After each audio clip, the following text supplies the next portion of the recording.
The passing of a political titan to several lawmakers trying to stay in the game. It has been a newsworthy week. Joining us this morning is political commentator from the New York Daily News and morning host of WWRL Radio, Errol. Good to see you. Thank you so much for being here. Good morning, Mary. Such a touching tribute to Senator Kennedy. Very much so. His legacy?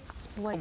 Well, I found the legislative legacy to be very impressive. I went through to look for a couple of big laws because I know he had something to do with, the Americans with Disabilities Act. But then you go all the way back to 1965. Sure. The Immigration Act of 65 he was the floor manager as a freshman senator.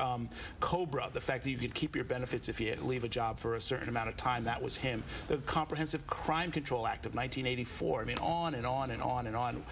The way I put it to somebody was, we're living in his house. He built the legislative house that we live in so many walks of life right now. And now what to do from here? There's a talk in Massachusetts of filling that seat earlier than the 5 months it would normally stay open. Yeah, I suspect it's going to be rigged. I mean, frankly, the legislature had changed the law because they wanted to stop a governor from perhaps placing somebody in an interim slot back when the governor was Republican Mitt Romney.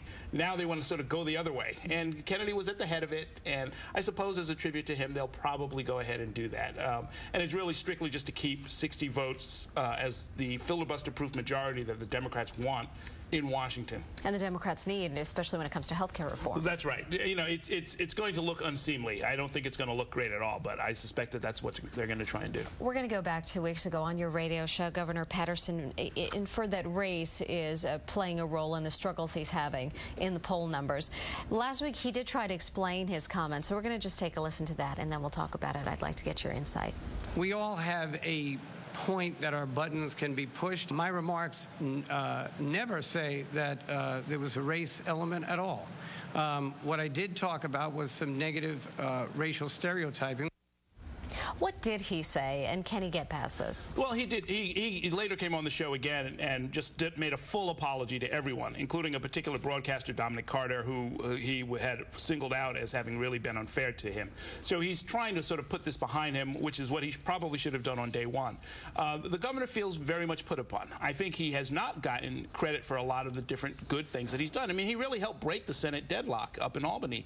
He passed a very unpopular budget by imposing some taxes that the wealthy didn't really like, so it wasn't popular with them. He's really made a lot of hard choices. He revised the Rockefeller drug laws, and this is somebody who doesn't have his own team, never had the benefit of a transition, was thrust in very unexpectedly into the position. He feels that a lot of the people who are against him have been unfair to him, including in the media. And he thinks that there is a racial stereotype to it. You've had a busy couple of weeks, and I'd like to talk more about each of these issues, but you moderated the Democratic debate for mayor last week. Can either of those candidates do either of them have a chance in this race? I think they do, absolutely. I've been saying this all along. Listen, Mary. Even with the poll numbers that we're seeing. With a 5-to-1 advantage of Democratic registrants in this city, with the fact that 4 years ago, a very much underfunded Democratic candidate named Fernando Ferrer got 41%.